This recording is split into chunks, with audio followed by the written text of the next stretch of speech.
Hi everyone, please subscribe my YouTube channel new more videos. The house was silent, almost eerily so, as she sat in the living room with a book open but untouched. Her mind kept wandering to her son, who had been acting oddly for weeks. Late nights holed up in his room, a jittery vibe she couldn't pin down, eyes that darted away when she asked simple questions. It wasn't rebellion, it was something deeper, a kind of unease that unsettled her more than defiance ever could. She'd spent years keeping this family together while her husband buried himself in work, traveling for weeks at a stretch, coming home with little more than small talk and a hollow smile. It had become routine, predictable, and isolating. Tonight felt off. She heard the cautious shuffle of footsteps down the hall. When her son appeared in the doorway, he didn't have the usual carefree smirk of a kid dodging trouble. Instead, he looked serious, almost nervous, gripping the hem of his hoodie like he wasn't sure if he should even speak.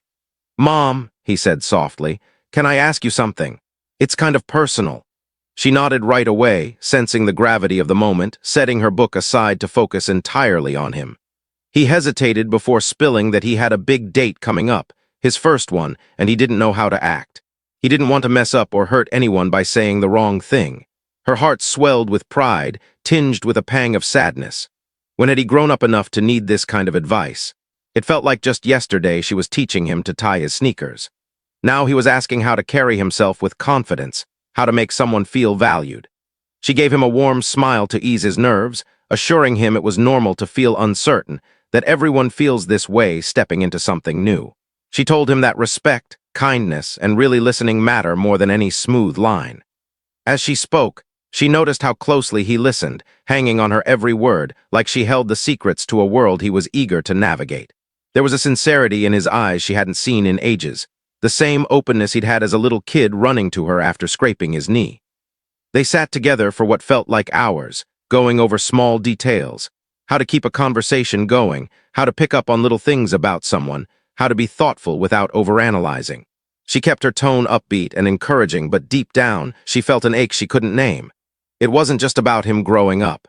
It was about how much she missed feeling needed, feeling like her guidance mattered. When he finally stood to go, he looked relieved and grateful, saying she was the only one he could talk to about stuff like this.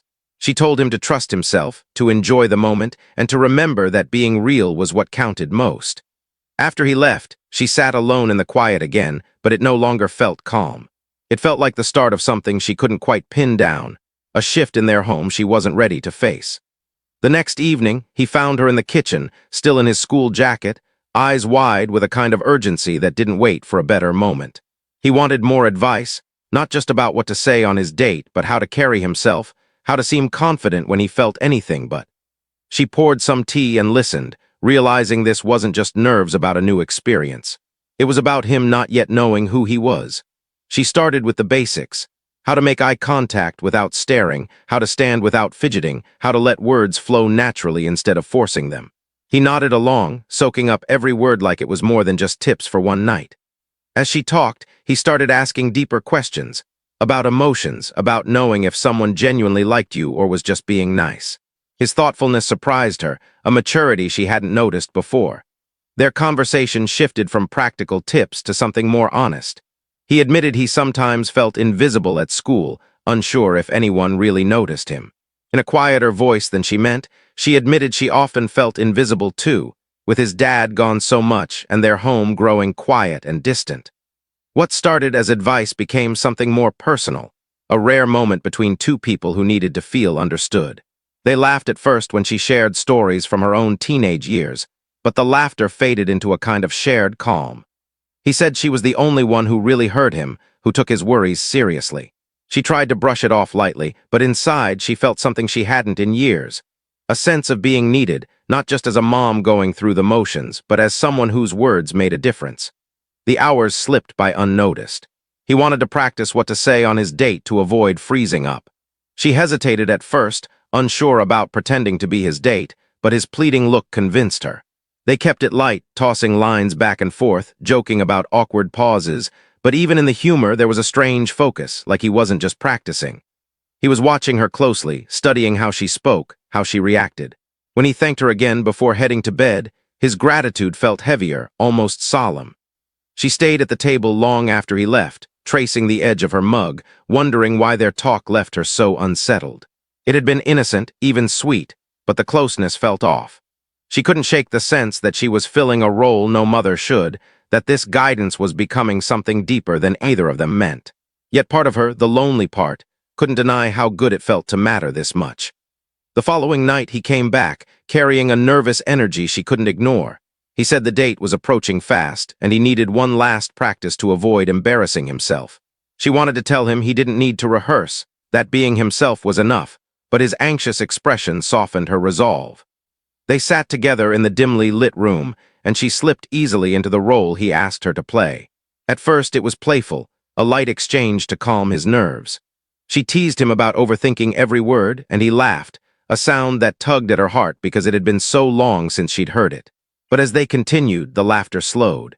He leaned in closer, asking more serious questions, not about small talk, but about understanding someone's feelings, about showing real care. His compliments, meant as part of the practice, started sounding like truths he wanted her to hear. She caught herself responding with the same intensity, forgetting it was just pretend. The air between them shifted from light to heavy without either of them meaning it to. She realized she was sharing more than she should, talking about her own fears, about how she felt before she got married, about how she used to dream of someone truly seeing her. He listened without blinking, like every word mattered, and she felt a strange warmth in his attention, a feeling she hadn't had in years. When he said she was amazing, not as part of the practice, but like he meant it, she froze. A mother shouldn't hear those words like that, not in that tone, not with that kind of sincerity. Her heart pounded harder than it should have, and she forced a laugh to steer things back to safer ground. But it didn't feel safe anymore. They finished the exercise in silence, his eyes still searching hers like he wanted to say more. She told him it was late, that they'd done enough, and sent him to bed with a gentle reminder to just be himself. He lingered a moment, thanking her again, saying she was the only one who made him feel confident. Then he vanished down the hall, leaving her alone with a restless feeling that wouldn't fade. She sat there long after, staring at the empty chair, wondering when helping him had stopped feeling straightforward. Nothing wrong had been said, no line clearly crossed, yet something about the night felt different, closer, heavier, like they'd stepped into a space neither of them belonged in.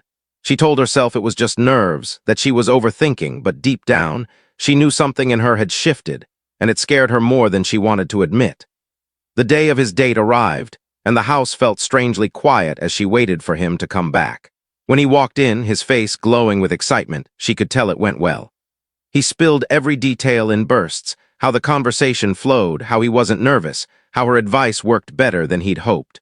She smiled and congratulated him, proud of his confidence, though a small part of her ached at how fast he was stepping into a world that didn't need her constant guidance. Later that evening, her husband came home earlier than expected. He was cheerful but distant, asking about dinner and mundane things, never noticing the tension in her chest. She answered on autopilot, but her mind wasn't on him. It kept circling back to the late-night talks, the laughter, the look in her son's eyes when he said she was the only one who got him.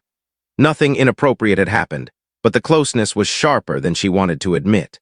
After everyone went to bed, she sat up alone, thinking about how easy it is to slip into roles that fill a void, even when it's unspoken.